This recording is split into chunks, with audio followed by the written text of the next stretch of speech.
Hello बच्चों, let's see the question. The question says, which of the following statement is are true? Option A, copper plus 2 salt form soluble complex with excess KCl. Option B, copper plus 2 salt form soluble complex with aqueous ammonia.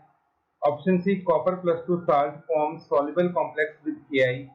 Option D, a piece of iron or zinc when placed in copper plus 2 solution precipitate copper.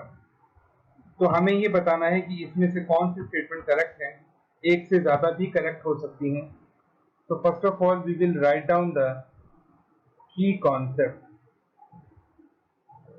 And the key concept is first one is K3CuCN4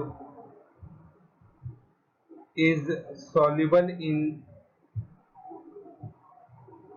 water.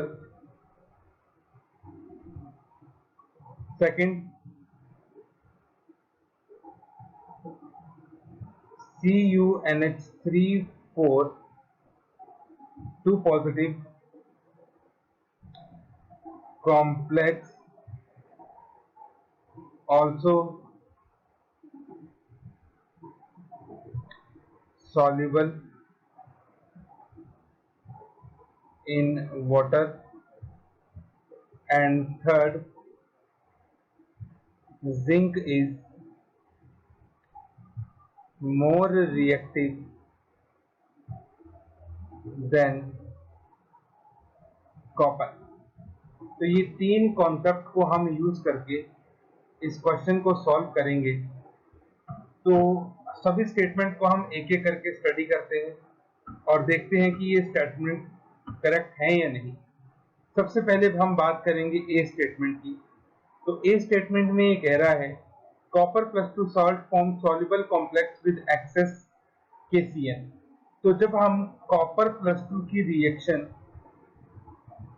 KCl के साथ करवाते हैं और हमारे पास जो KCl है वो access में होता है, तो हमारे पास कॉम्प्लेक्स बनता है K3Cu, यहाँ पे 4 आएगा,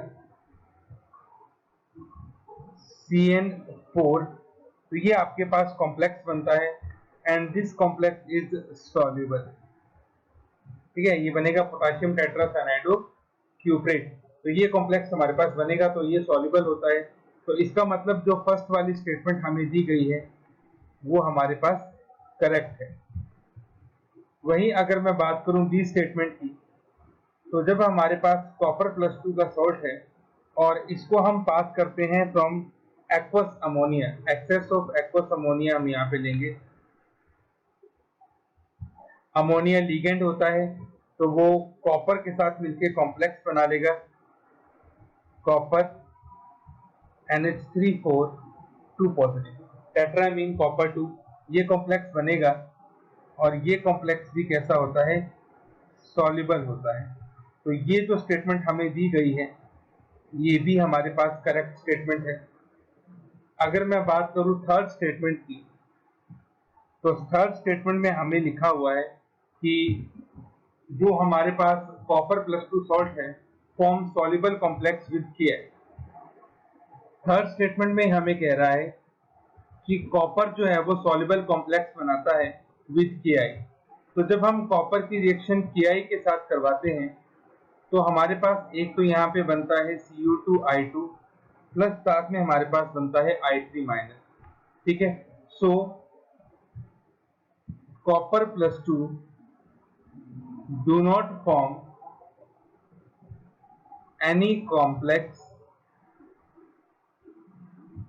with Ki, hence this statement is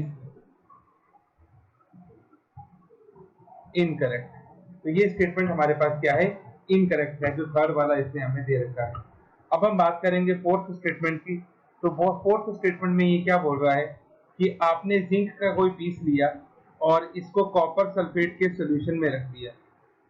तो ऑब्वियस सी बात है, zinc is more reactive than copper, zinc copper को डिस्प्लेस कर देगा और हमारे पास क्या बनेगा, एक तो जिंक सल्फेट ये सॉल्यूशन में आ जाएगा plus copper as a metal की तरह आपको मिल जाएगा।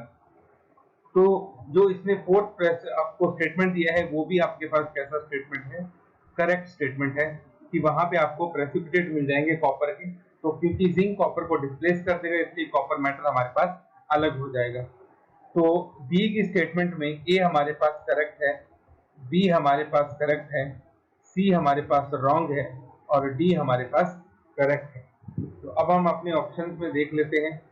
सो डी हमारे पास रॉन्ग है, सी हमारे पास सॉरी डी हमारे पास करेक्ट है, सी हमारे पास रॉन्ग है, बी भी करेक्ट है और ए भी करेक्ट है।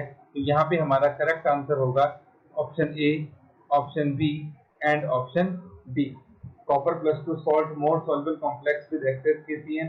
Copper plus 2 salt form soluble complex with aqueous ammonia.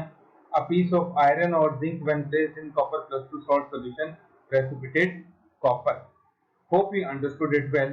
Best of luck.